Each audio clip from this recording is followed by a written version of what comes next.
May pamahiin sa amin sa Pangasinan. Ang aswang, hindi tinasablang ng bawang o dasal, kundi ng bronse. Hindi ko pinansin yon hanggang sa nakita ko si Mang Cardo.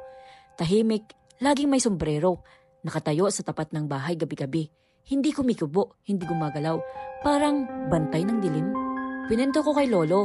Sa halip na sermon, inabot niya sa akin ang luma niyang kutsilyong bronse.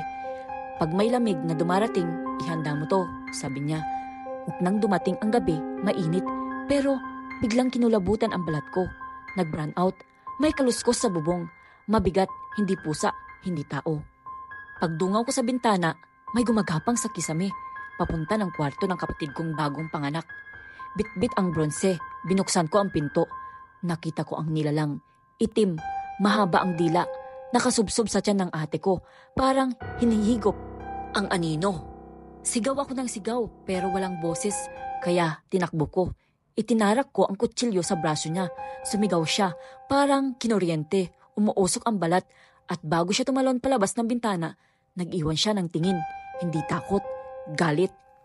Kinabukasan, wala na si Mang Cardo. Sabi ng mga tao, lumipat daw. Pero sa pintuan ng bahay niya, may iniwang papel. Hindi niyo na ako mauulit, bata. Pero may mas marami pa sa amin.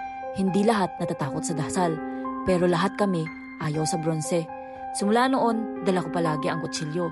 Hindi para manakit, kundi para magpaalala. Hindi lahat ng dilim kaya mong dasalan. Minsan, kailangan mo ng tapang at metal na hindi tinatablan ng kasamaan. Follow me for more stories like this.